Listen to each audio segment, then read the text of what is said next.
Okay, attendees are starting to trickle in. Thank you.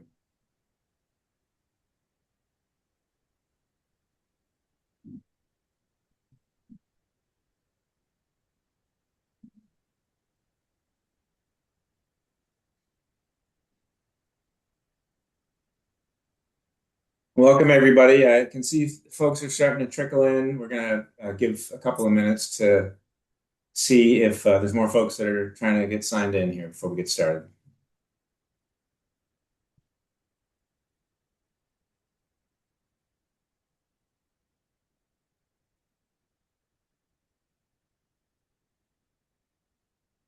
Okay, we might have leveled off. Okay. Um, Thanks, Leah. If other folks are trying to get logged in, just go ahead and let them in as they come, and we'll keep rolling. Well, I can see that there's a number of folks that have joined us tonight. We appreciate your time. Thanks for joining us to hear about some proposals for recreational shellfish rules and oyster drill restricted areas. Really appreciate the interest. My name is Chris Erdley. I'm Puget Sound Shellfish Policy Coordinator with the Department of Fish and Wildlife. I'm joined by a number of folks from our team. I've got Kurt Hughes here. He's the Fish Division Manager. Kurt, say hello. Good Aaron evening, Defoe everyone. is the, what's that? Good evening, everyone. Thanks, Kurt. Um, Aaron Defoe is also here. He's the Puget Sound Shellfish Manager. Camille Speck is our intertidal bivalve manager. So when you hear the recreational rules proposals tonight, that she is the lead for that shop. Leah Snyder's here. She's a management analyst for WDFW Fish Program. And Sue Lee is admin support for Fish Program as well. It is February 24th, 2026. It is about 5:30 p.m. Some of us are in Port Townsend, some of us in Olympia, and we're meeting on Zoom for public hearing on oyster drill restricted area proposals and 2026 bivalve season and rule changes. After this briefing, we will take testimony from the public, anyone who wishes to weigh in verbally. We'll also have opportunities in the chat if folks have got questions or comments. Those can be submitted in the chat. We will make time at the end of the presentations to answer questions. General comments will be taken in with the rest of the comments we've received to date and discussed and considered as we move forward. And if folks do decide to comment verbally, we'll limit you to a 2-minute period so that we can make sure we have time for everybody. A last thing I'll mention is that this meeting is being recorded. So from here, I'm going to share my screen.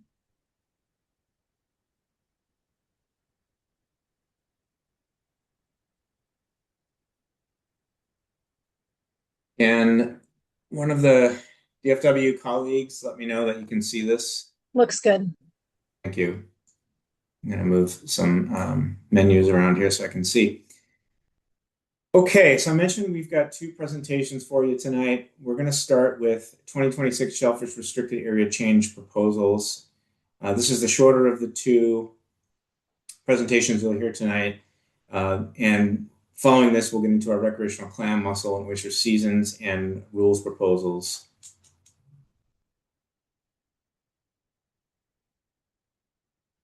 Okay, oyster drill restricted areas. This might be a new concept for some of the folks on the call. What are they? These are beach designations according to invasive pest status. In this case, introduced oyster drills.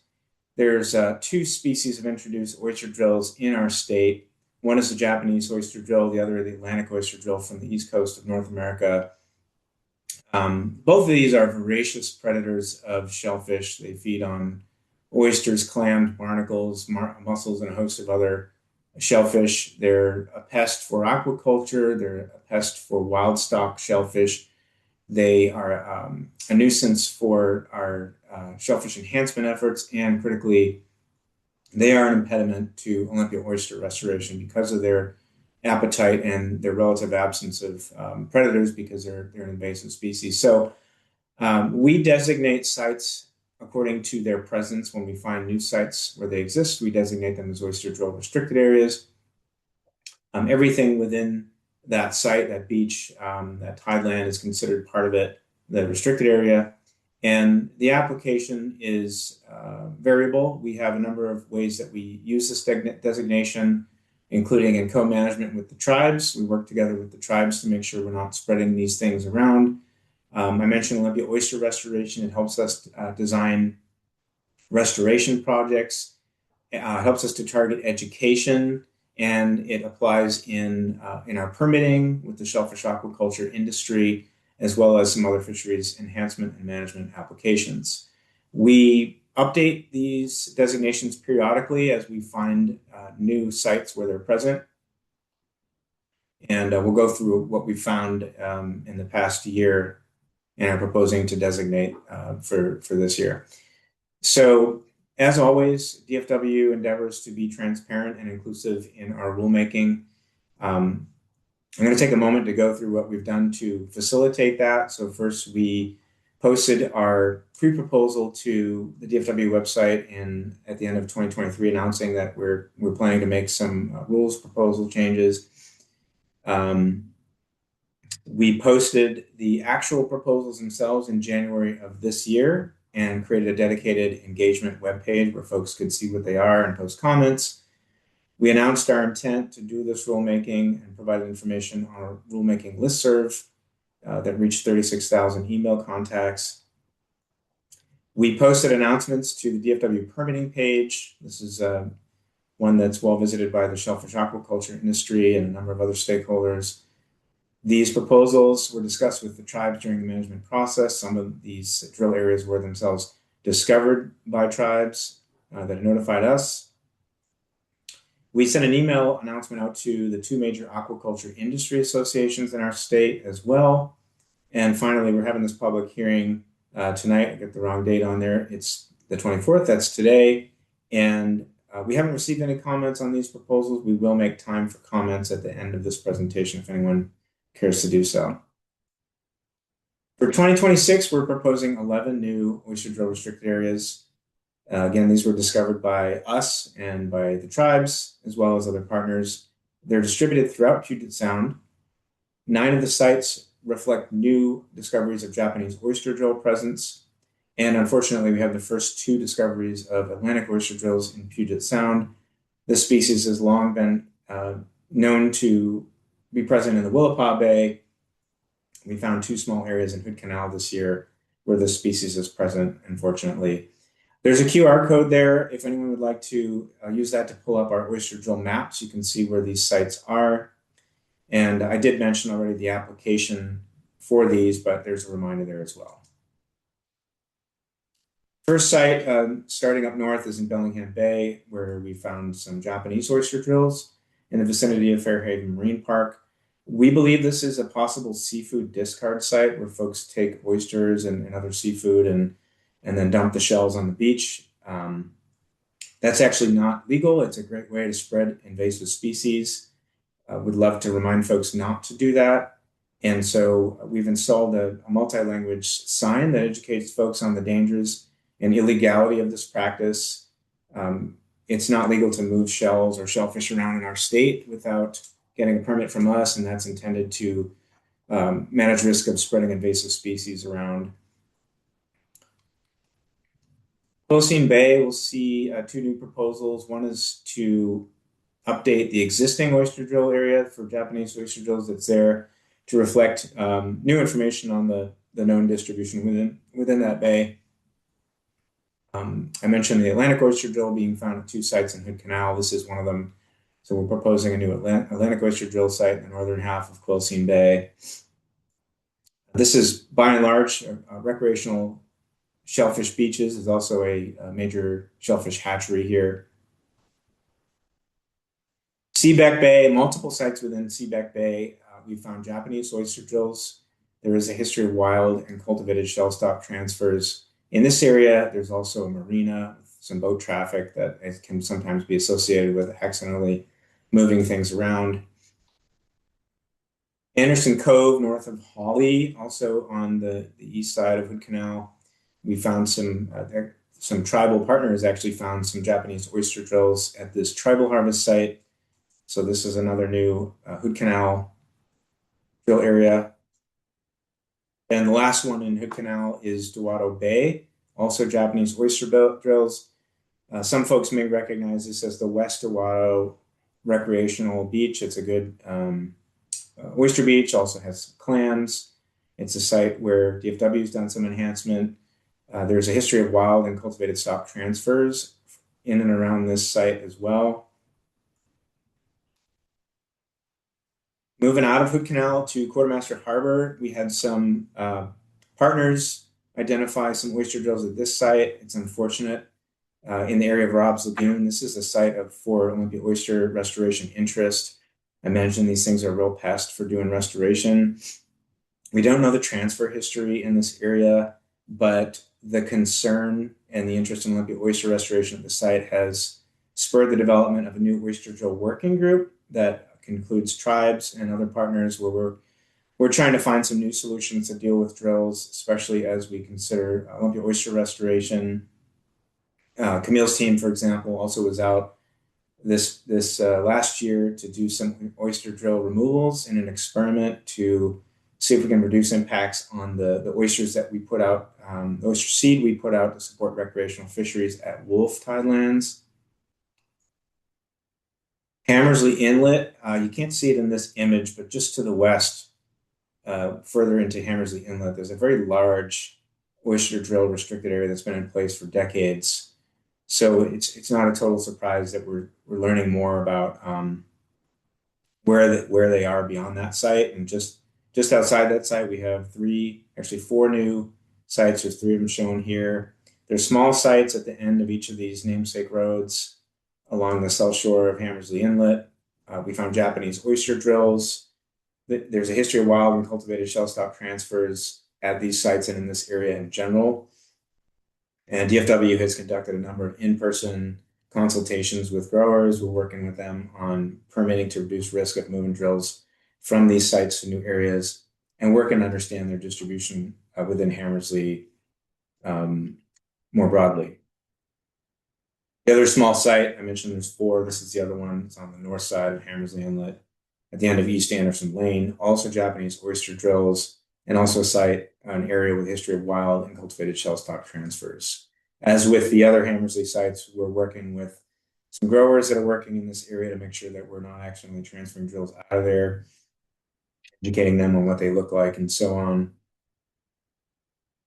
The last proposed new oyster drill site is on the west side of Harsine Island, Peel Passage.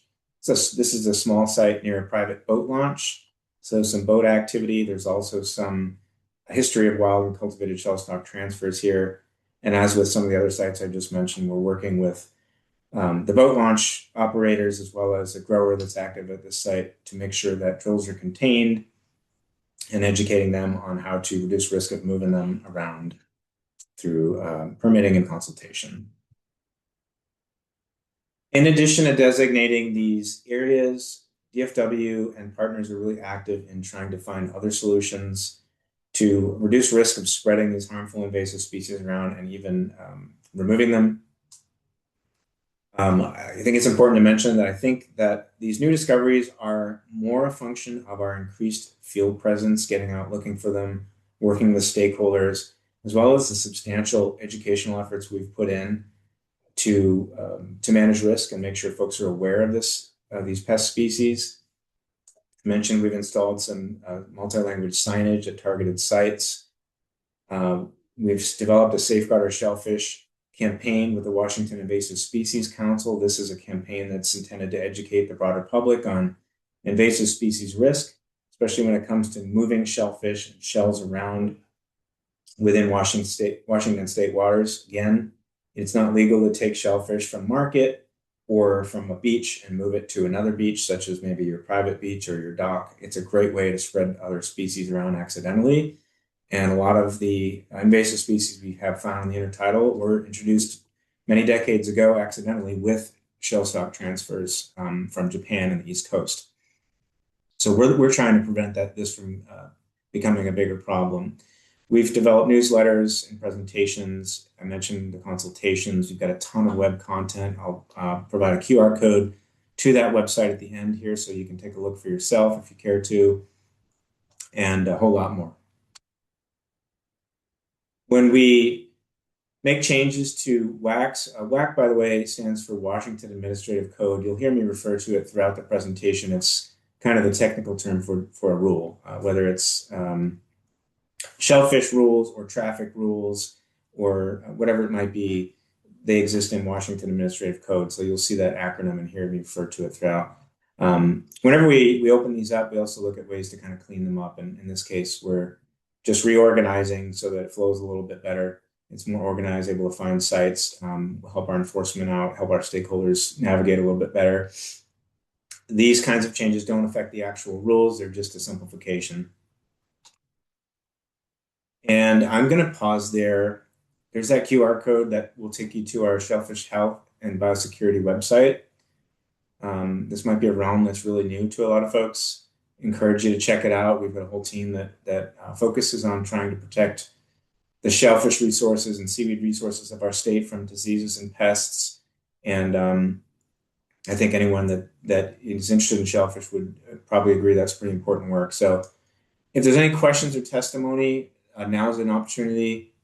I'll also have another QR code at the very end where you can go to our rulemaking website and you can submit written comments if you'd rather think about it or do something more anonymously. That's an option too. So I'm going to pause here. I'm going to look at the chat and see if there's anything. We'll give it a minute or two before we continue on.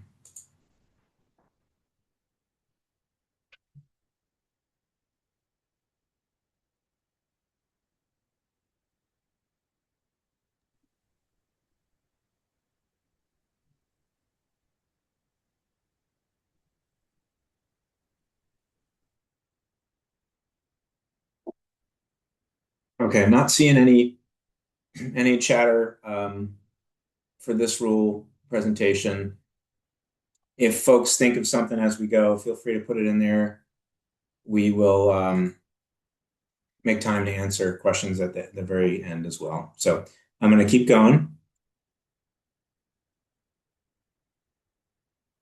The second part of our presentation entails proposed changes to our recreational clam, mussel, and oyster seasons, as well as a couple of new harvest rule change proposals. As a reminder, we make changes to our seasons on some beaches every year. This year is not very different in that regard. We're going to go through a number of reasons why we tinker with seasons, but it is different in that we do have a couple of new rules proposals that we'll walk through. By and large, the presentation, the outline of what we're going to talk about today, we're going to go through why changes are needed. We'll again describe our efforts at being transparent and inclusive, engaging the public. We'll get into the proposed season changes, what they are specifically, as well as those other rule proposals. And then, as I mentioned, we'll make time for questions and public testimony. I do want to call out that these proposals, this package, refers to clam, mussels, and oysters, and that excludes razor clams. Nothing in here applies to razor clams.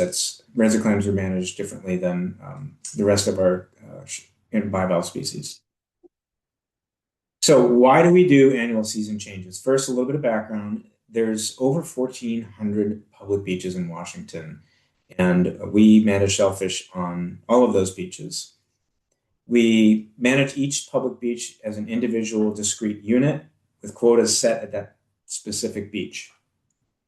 That's both due to practicality, being able to set seasons, easy communication, easy boundary understanding, as well as enforcement. And it also is a requirement by court order under US v. Washington that relates to treaty sharing with the tribes. The vast majority of these 1,400 public beaches are open year-round by default, and they're not specifically mentioned in Washington Administrative Code. By the way, if anyone's interested in those specific WACs, those Washington Administrative Codes, I got them listed down there in the bottom. You can do a Google search for those. You'll see that only about 130 or less than 10% of the total public beaches in our state are described there. And so of those 1,400 beaches, there's only about 130 right now where we describe something other than a year-round season. And why do we do that? Well, why would a beach have something other than a year-round season? There's lots of reasons, and there's lots of things we have to consider when we're setting seasons. One, of course, is what's out there. How many clams, how many mussels, how many oysters, how much is available to harvest. Of that, we have a 50-50 sharing obligation with the tribes. That means that of the harvestable surplus that's out there, the state has rights to 50% of that and the tribes to the other 50%. There's annual variability in low tide frequency and timing. This is probably not news to the avid recreational shellfish harvester. And as those tides move around the calendar, we will make shifts to seasons on some beaches according to where those show up as well. We have a model we use to project harvest pressure and catch that is designed to allow us to maximize opportunity and also stay within our share and stay within what's sustainable for a particular beach. New for 2026, we have some public safety considerations that apply to the rollout of an intertidal clam, mussel, and oyster beach layer in the Fishwa app. This is new. This is going to be a good development for the public in terms of being able to find information. But it also means we want to codify more of those Department of Health prohibited areas that are not safe for harvest. Along those lines, we do have sometimes changes in water quality and public health concerns. And so sometimes if there's an upgrade in water quality, it allows us to offer more opportunity. If there's a downgrade, then we have to go the other way.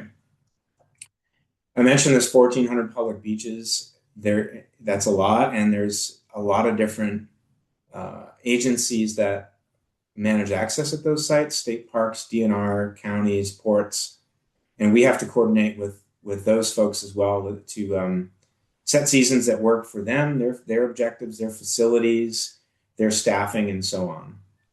Lastly, as with the last rules package, there sometimes is some housekeeping changes just to clean up what's written in the code.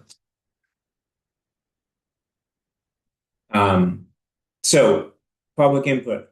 I mentioned that we endeavored to be transparent. We posted our intent to do rulemaking in October of last year to the website and the rulemaking hotline.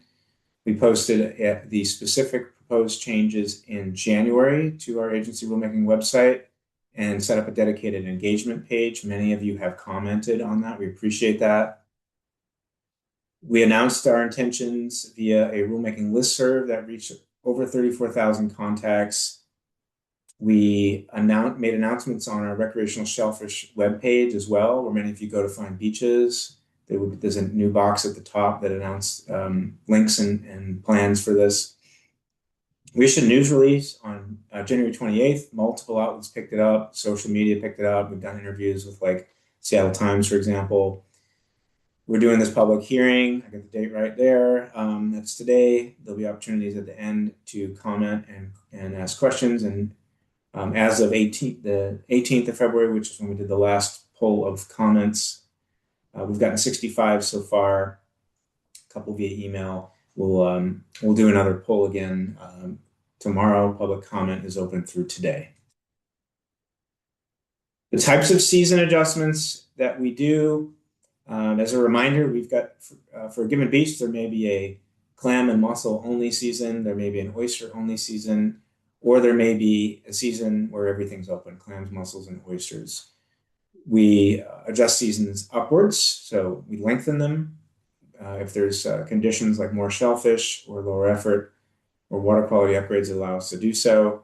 We decrease seasons if the population of shellfish has gone down, or if there's been a need for habitat recovery. There's a bunch of other reasons why we might do that. Sometimes we move seasons around where there's no change to the actual length of the season, but we move around according to, say, where tides are showing up in a given year, maybe to move them away from part of the year where there's a high risk of a biotoxin closure, that kind of a thing.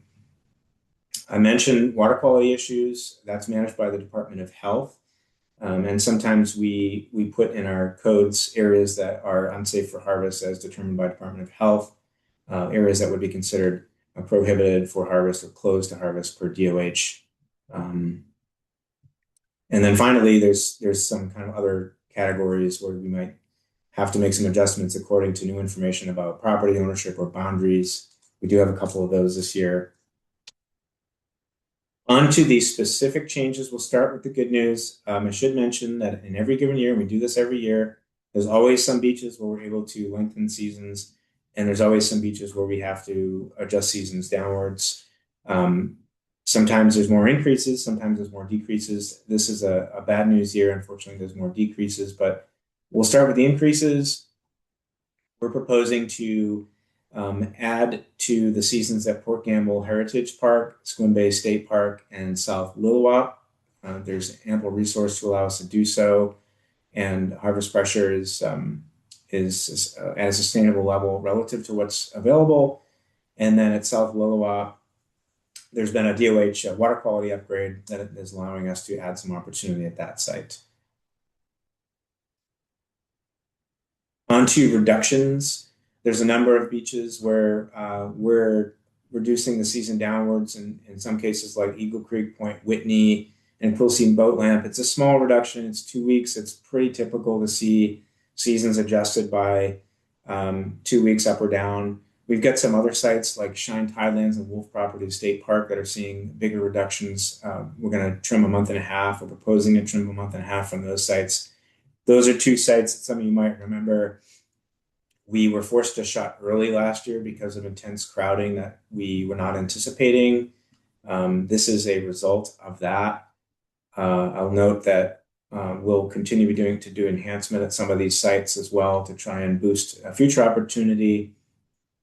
4 of these first sites that I mentioned are sites that we do enhancement on, and so we'll continue that work.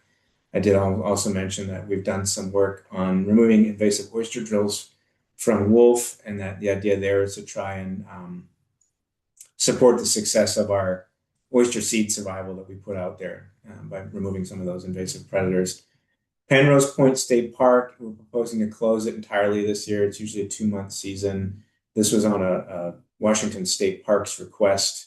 This is a site that saw really, really intense crowding last year to the point that a septic system was actually blown out and damaged. Parks has asked us to keep that one closed for this year, but we're anticipating that will be temporary. We're going to continue to put seed there this year while it's closed. Port Townsend Ship Canal was going to close that one.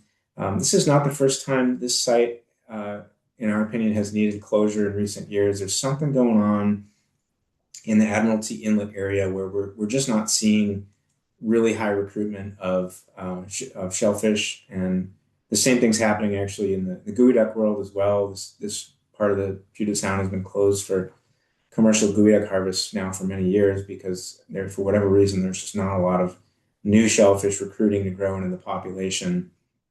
We'll continue to monitor that site and hopefully look forward to opening it up after a chance at recovery. Indian Island, Isthmus Beach. This is a beach that was a year-round season. We're proposing a slight reduction of 2.5 months. Still ample opportunity there. It's a site that, again, in this same area where we're seeing some recruitment issues, it's a site that's kind of getting more discovered, seeing some more effort, and we're hoping that by trimming the season there a little bit, it'll help us avoid a bigger change in the future. Lilwap State Park. State Parks we're working with State Parks on this one as well, and they've asked for a reduction here. Part of this is to align with our active monitoring, and also this is a site that's seen a huge spike in interest and harvest, so we're hoping to keep things sustainable there by trimming 4.5 months from that season. Still an ample season, February 15th through September 30th for both clams and oysters. Tawana State Park, proposing a reduction in oysters at this site. This is another state parks request. This aligns with their access rules seasonally and things like gate closures. They're also planning to do some construction here to do some restoration work this summer. We've worked with them on the clam season to move the clam season to earlier in the year to avoid that construction period and try to make sure we can continue to offer clam season there. Fort Flagler State Park. This is a beach that we originally we paused any adjustments to the season here last year, and so we could go out and evaluate the native littleneck population this past year. It's been in steady and really sharp decline over the past number of years. This is a species that we have some conservation concerns around. We did see some of you posted in the comments. Similarly, seeing that this species has become less abundant and is not available as it used to be. It's a species that DFW has just listed as a species of greatest information need in its state wildlife action plan. We worked with some partners on a publication a couple of years ago too that has indicated a range-wide decline of this species. We're still not sure why, but it's virtually disappearing at this site. So we're trimming the season down to an August and September season for now to see if we can give that species a chance to bounce back. Rob's Lagoon on Vashon Island. This is a site that was passively managed. We're proposing to actually define a season here for the first time. This is a site where there's some new treaty sharing interests, and we have to abide by our sharing obligations with the tribe. We're getting into an active management. We're going to start conservatively there. Some other drivers of reductions, I mentioned the sharing objectives, and also there's been some mortality events. I don't know if folks were aware of the heat wave impact a few years ago. There's also been some other things going on with algae blooms and massive mortality events, including for cockles last year and the year before. Fort Flagler is another one of those sites that was hit. And so that's another thing we have to consider in addressing conservation concerns. A few beaches will shift their seasons with no change in length. Indian Island County Park Lagoon Beach, we're retaining a 2-month season there, moving it to later in the year. Purdy Spit will retain a 1-month season and shift to later in the year. And Tawana State Park, I mentioned already, we're retaining a 1-month season, but moving it to earlier in the year to try and avoid the construction that State Parks is planning and losing that season entirely.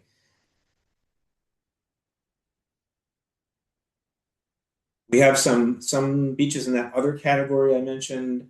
Lisa Beulah on Vashon Island, we're proposing to close because we've learned in working with the county and a private landowner there that the beach that was considered public is actually mostly private tidelands. And so we were actually declaring a season on private tidelands and basically having folks trespass. And so we're addressing that by closing that beach. Lost Lake is a preservation property owned by King County Parks, and it doesn't have any legal public access to uplands or tidelands. And working with the county there, the decision was made to close that site officially. There's also a number of those codifying of DOH-related closures I mentioned. These are areas that are and long have been already prohibited areas for shellfish. These are those red areas you see on the shellfish safety map. We're simply adding them to our WAC to codify those closures. And part of that is we feel like we want to make an extra clarification for public safety as we roll out this new fish WA recreational clam, oyster, and mussel beach layer that will be a benefit to the public in being able to find beaches easier and find access to our rules. But we want to make sure that folks aren't digging and eating shellfish from areas that are not safe. And so we're wrapping some of these into our codes as well. Finally, I think second to last one on seasons, we're just changing some names of some of our beaches in WAC to align with the local names or the names that DOH uses. It doesn't affect any season. It just is aligning everything for clarification. And finally, some housekeeping pieces. Again, these don't change the rules. We're just cleaning up the administrative code. the first couple of beaches, for example, these beaches are already covered with a broader area closure description, but they're also called out specifically, which is a redundancy. There's no need for it. So we're removing the specific references. Again, no change in any season or actual rule there.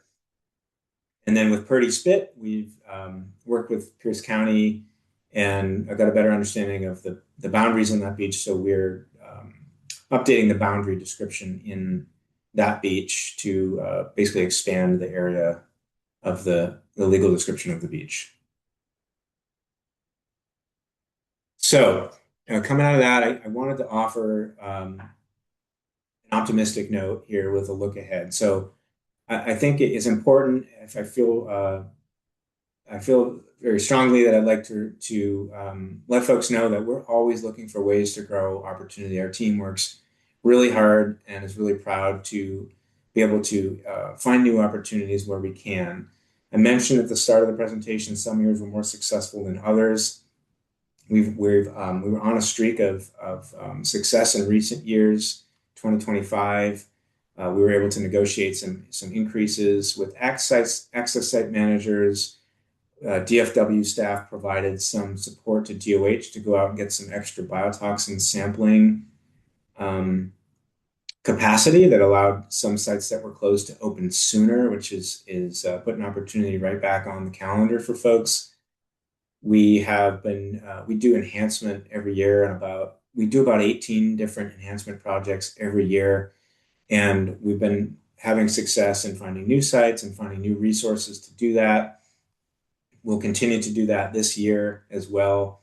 And in the past, we've also been able to get ideas from the public, for example, and be able to pursue some updates there that offer some better opportunity. And we've been able to find some trade opportunities with tribal co-managers that benefits both the tribes and the state. And so we'll be working on all of these ideas with all of our partners to try to find some more opportunity for next year. We're really optimistic that we will be able to find some new opportunities related to trades, water quality potentially, and some enhancement efforts. Again, no guarantees, but always working to support opportunities, and we'll continue to do that over the next 10 months ahead of 2027. So that's it for seasons proposals. There's a couple new rules proposals that I suspect there's a lot of interest in. One relates to cockles. So cockles are one of many native species of clams that are found in our tidelands. They've become increasingly popular harvest target, and they are a species under stress. We worked with some partners following that heat wave event from a few years ago and put out a couple of publications that described our findings that this species is one of the most susceptible of the clam species to heat waves. We heard from a lot of members of the public over the last few years about concerns in finding hundreds or thousands of dead cockles on the beach en masse, including last year. There's something happening with this species. We and some other research partners have also discovered a new disease issue in this species. The discovery is new. We don't know how long the disease has been present. It's called bivalve transmissible neoplasia. It affects only the clam itself. There's absolutely no risk or effect on humans or other non-cockle species. Every one of these neoplasias is specific to the species. We don't yet know the effects on cockles. We suspect it could be a cause of mortality or certainly of stress that contributes to mortality. There's other neoplasias that have shown up in bivalves on the East Coast, in Europe, and right here in Washington, and led to significant mortality of mussels and eastern softshell clams. So we have reason to be concerned about this. We've seen declines in some areas. I mentioned this increased harvest interest. The tribes are also concerned about this species and its disappearance and decline from many places.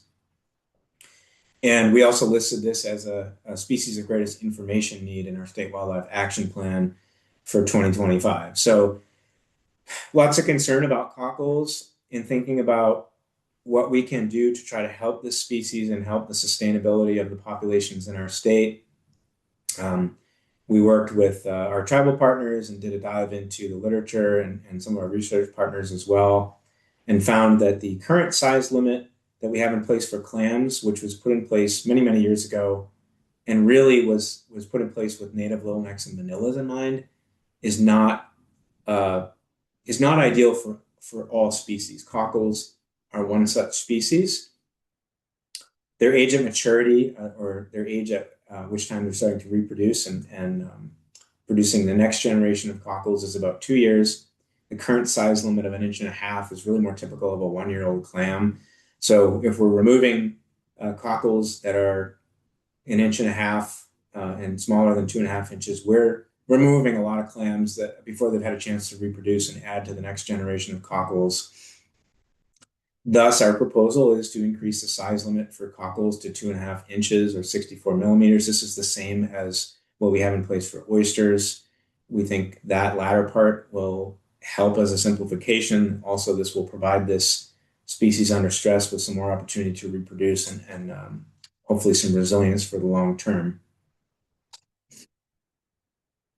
The other major proposal concerns the geoduck daily limit, and this is the proposal we received the most comments on. There's a lot of passion around geoducks as an iconic species in our state. The current daily limit is 3 of these 2-pound clams per day. It's been in place since 1938. Our agency manages commercial fisheries in the subtitle for this species as well, where the bulk of the geoduck exist. And the results of that research, the recent results of that long-time research, are troubling. They have pointed to really pretty infrequent recruitment, sometimes just 2 recruitment events over decades. There's this harvest areas are pretty slow to recover. The average subtidal tract recovery is 55 years. That's the average, which means the long end of the range is significantly longer, approaching almost 100 years in some places. And we've gotten a lot of questions about, well, if you're proposing to reduce the recreational limit, what are you doing for commercial and subtidal and tribal fisheries? And the answer to that is the co-managed commercial subtidal fisheries that involves both the state and the tribes recognize this concern beginning in 2017 and beginning in 2018 have been taking major reductions to those fisheries, and that involves substantial harvest rate reductions, closure of some areas altogether. I mentioned here in Admiralty Inlet, for example, and some other measures as well, experimenting with more intensive monitoring and different management models. So lots of concerns about the sustainability of geoduck management and harvest. And in the intertidal, the geoduck resource has been exhausted on many public beaches. Our creels have not seen a geoduck come off many of these public beaches in many years. And I think we've gotten a lot of comments about folks needing to get on a boat to go harvest geoduck. And I think that speaks directly to the fact that this resource has been exhausted on the other more accessible sites. That in order to find these clams that are slow growing and late to reproduce and slow to recruit, we're having to go to farther and farther out and get on a boat and find, off the beaten path harvest areas to be able to get them. And we want to be able to continue to offer opportunity to go out and harvest and have fun and take this delicious species home. But we think that the harvest interest on this, what we kind of call the big game species of the intertidal, because it's just so popular, it's not sustainable relative to the biology of the species and how much is out there. Another concern is habitat impacts. I think many folks have seen the images and do it themselves, where your half your body is disappearing into these massive holes to pull a geoduck out, and this has an impact on the intertidal. So unlike on the coast with razor clams, where you don't have to refill holes because there's tons and tons of wave action and you're working with fine grain size sediment like sand, Puget Sound is low energy. It doesn't have these big ocean waves. It often has cobbly and bigger grain size substrate, which means these holes are slower to fill in. And we see it, and there's much that's been published in the literature describing the length of time it takes for these holes to fill in. And when you pile up sand next to a hole, it also smothers what's underneath that because the clams can no longer breathe and filter. So there's habitat impacts. Folks are digging in eelgrass as well. And it's created issues for orderly harvests, including crowding and trespassing. So because of these concerns, we're proposing to reduce the daily limit to 1 per person per day from 3, that 1938 limit. Our goal is to slow the harvest of this species on public beaches, but also to perpetuate the resource and reduce habitat impacts.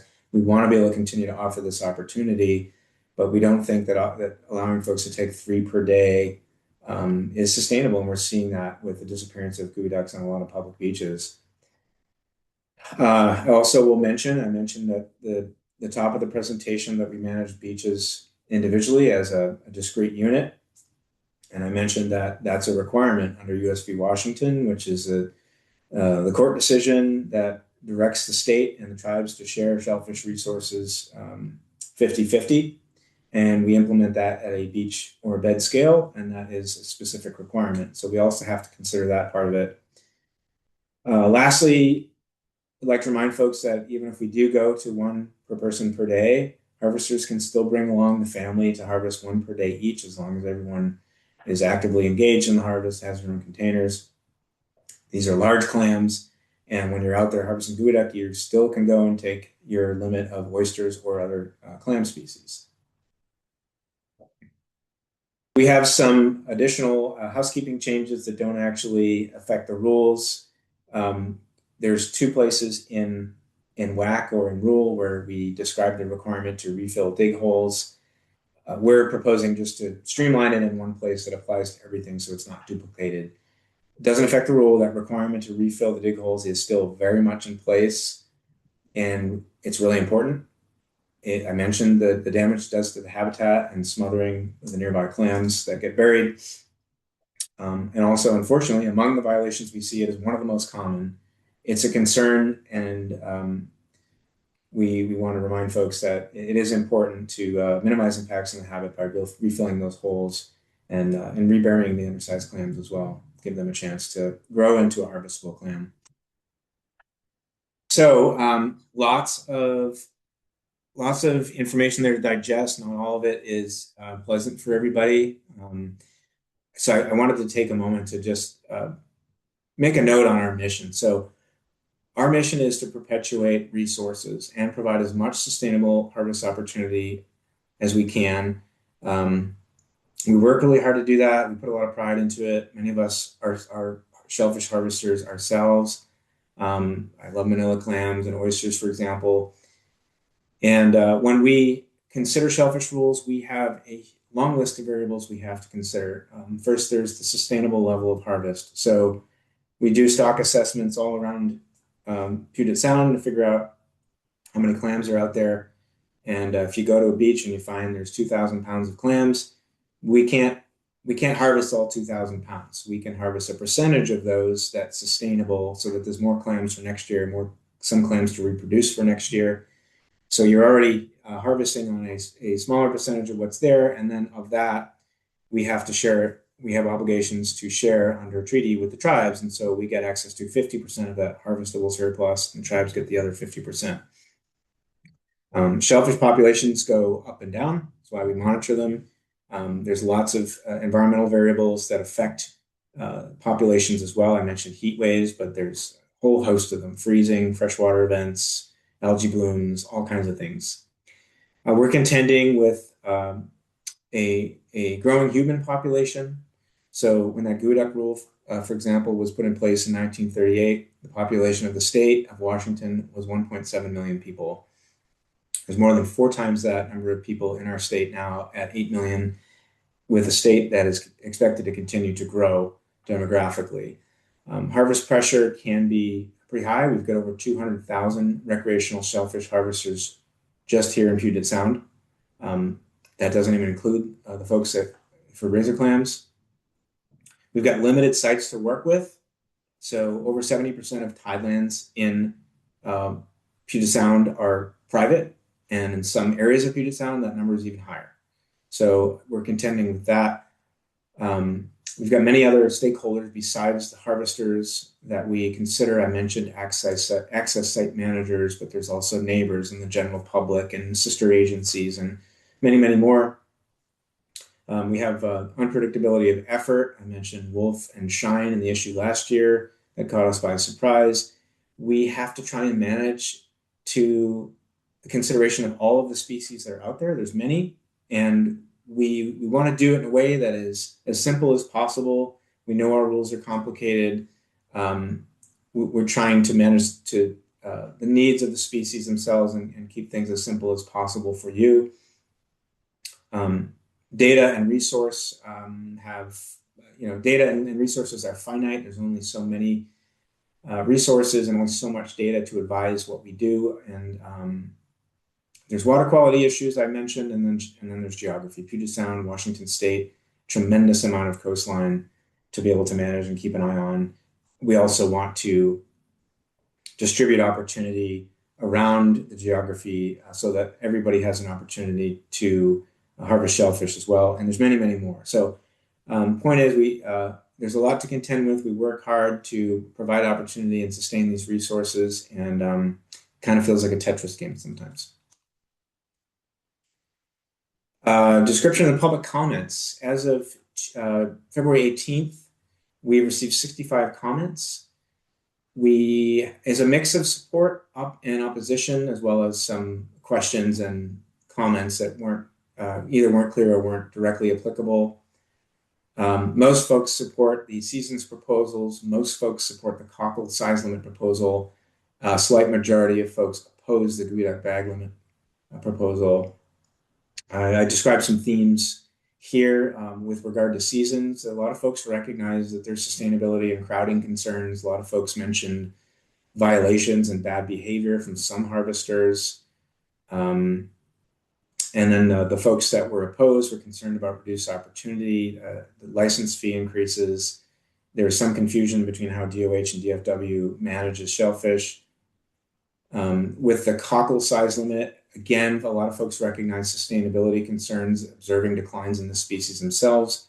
Some folks noted violations and increased popularity of harvest of the species, and some of the cons were similar as with seasons, that reduce opportunity, overcomplicating regulations. And then finally, with geoduck, the supporters recognize sustainability and habitat concerns, and the folks opposed felt like maybe this was overkill and lamenting lost opportunity, understandably. I will also note we got a lot of good ideas from folks. Really appreciate those ideas. I think there's a lot there to think about, and we'll be spending some time ahead of 2027 seeing if some of those ideas are worth exploring further. So that's what I have. I know it's a lot. I'm going to open things up for questions, comments. We're happy to take some time answering as many questions as you have. And I'm going to give a moment for folks to type some questions in while I turn on the light here in my darkening office.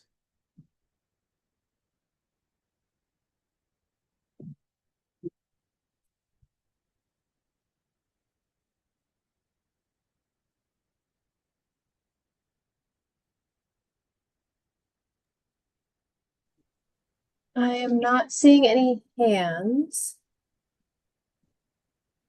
See one question from Bobby. And Bobby, thanks for your question. Bobby asked, when will the minimum clam measurement be finalized? First, I want to make sure that we're clear. This new measurement only applies to cockles. The minimum size limit for all other clams stays at 1.5 inches.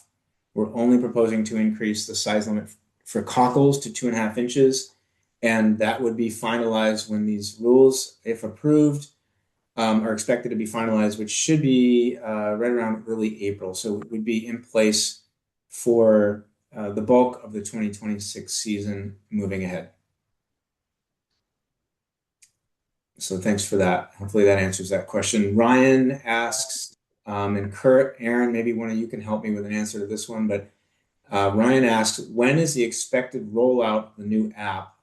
First, I'll say that the app has been rolled out. It's available wherever you get your apps, Apple, iTunes Store, Apple Store, whatever it's called. Um, the piece that I mentioned is a new layer that we're adding to the app to allow folks to navigate, find recreational shellfish beaches and rules. And Camille, Kurt, Aaron, if any of you have information on when that new layer is going to be rolled out, feel free to weigh in. I thought it was already available. Camille?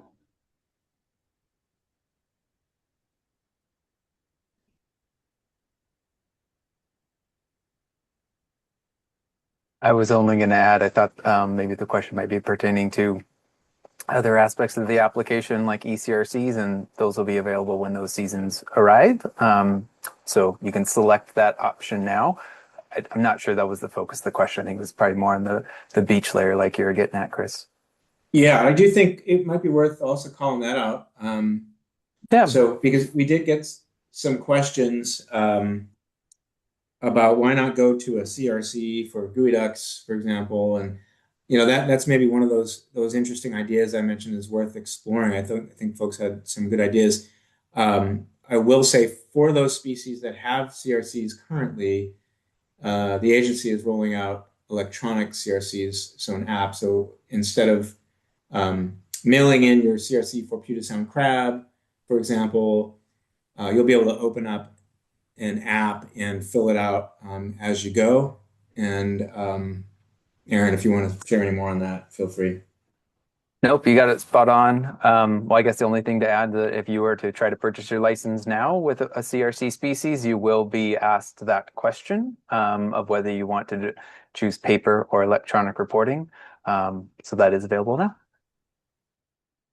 Chris, Fang had his hand up, but I see he asked his question in the chat now. Okay. Thank you, Leah. And Camille, you were going to say something more about the app and the rollout of the beach layer? I don't know if we're hearing her. So she's off mute, but we can't hear her. I think she's trying, her microphone might not be working. Camille, and feel free to come over. Oh, there you are. We can see you. Can't hear you. Can't hear you. Try unplugging your headphones and see if your laptop mic will just pick you up.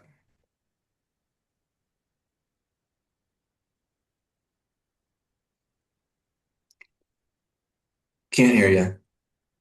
Come on over to my office if you I want was just going to say that. just come next door and you can say something out. And in the meantime, I'll answer Fang's question. So Fang asked, if I dig a geoduck clam using a bucket, but found a horse clam, am I wrong? And so first I'll say, you can take horse clams. You can take up to 7 horse clams per day per person with your recreational license. The first 7 dug. This is a species like geoduck that can't rebury. And so we want folks to take the first 7 dug, including if they're broken because they won't survive. So technically, I'm not fully understanding the question, but you can take one. You can, under this proposal, you would still be able to take 1 geoduck and up to 7 horse clams per day. And you can use a bucket to dig geoducks or horse clams. There's legal dimensions described in the rule. But so hopefully that answers your question, but feel free to type in some more if you feel like I didn't understand or answer your question. Or raise hand. Yeah, we can or feel free to raise your hand as well.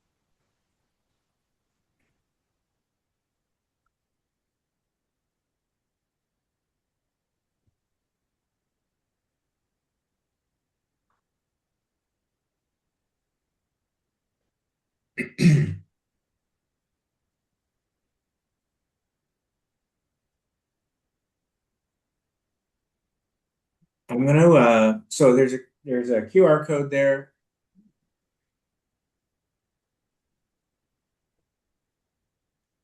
I see. So Fang clarifies the question is about whether a bucket is allowed or not for horse clam harvest. Camille, you want to take that one? See if my audio working Yeah, now. you're on. Hey, I you just go. had to unplug. It's absolutely legal to use some kind of implement to hold the hole open. Can be a bucket or a tube, as long as you refill the hole. Take the plastic away with you. And while you're on, Mike, do you want to answer the question about the beach layer on the Oh, app? yes, sorry. I thought I had answered, but nobody could hear me. The app is in beta right now for the Shellfish layer, and we're anticipating a rollout of probably sometime midsummer to early fall for that. Thank you. So I'm going to give a bit more time if folks want to put some questions in. I'm going to point out this QR code here. That'll take you to our recreational shellfishing page where you can find lots of information. And also at the very top, there's a yellow box that has a link to our rulemaking page. And if you prefer to submit your comments or questions there, you can also do so there. And then I'm going to shift ahead to a resources slide that we have here. If folks are interested in some of the research that goes into our management, there's some information here, including an awesome compilation of our decades worth of work on geoduck by Bethany Stevick and her team. We've got information on the DNR webpage, the DFW geoduck webpage, and then there's a host of papers here on cockles related to the disease issues I mentioned, the heat wave and mortality issues, the Washington statewide state wildlife action plan, and then there's also we have a new multi-language rules basics sheet, kind of a cheat sheet here. We're trying to help folks more easily find rules and understand them, and so on our website, you can download this two-pager that goes through the intertidal rules basics, and it's also available in 7 or 8 other languages right on our webpage. The QR code's there. So it looks like we have another question. Connor Garrett wants to know, when will Dozy Wallops open up for clams again? And Connor, that's a good question. That's a beach that we and the tribes do stock assessment on every single year on both sides. And the last couple of years, we have not found much in the way of legal sized clams there. It does look like there's a cohort of very young clams coming in, which is a good sign. They probably would still be at least a couple of years away. Hood Canal, the growth rates are a little bit slower than other parts of Puget Sound. We're going to be out there again surveying this year, and again hoping to see the growth of some of those younger clams we saw last year, as well as yet more younger clams right in behind them, helping to feed in a sustainable population. And so, long story short, not sure. We're monitoring it. We're looking forward to opening it again. We know it's a popular spot. It's a big spot with a lot of resource. There's still tons of oysters there, and we've also having some conversations around water quality monitoring at that site as well. See if maybe there might be some future opportunities down the road. So, probably not the answer you wanted to hear, but hopefully that answers your question. We don't know for sure. We're watching it closely. We're as eager to get it back open again as you are. In the meantime, Quilcene, Tidelands, depending on the time of year, Duckabush, Tidelands, and there's many other good sites along that side of Hood Canal as well.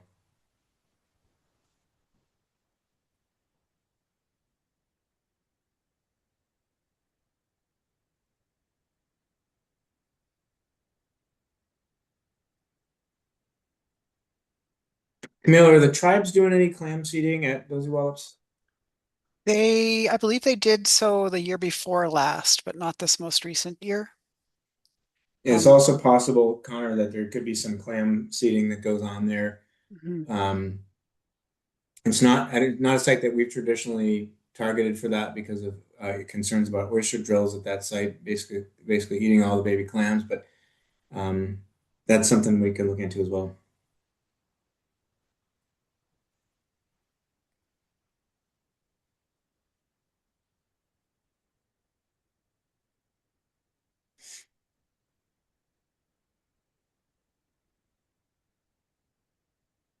Okay, folks, we're going to do a last call on questions, comments, or testimony. Again, we will take comments through today, and if you navigate to that QR code on the screen, the yellow box at the top has a link to our rulemaking page, and you can submit any other comments you may have there.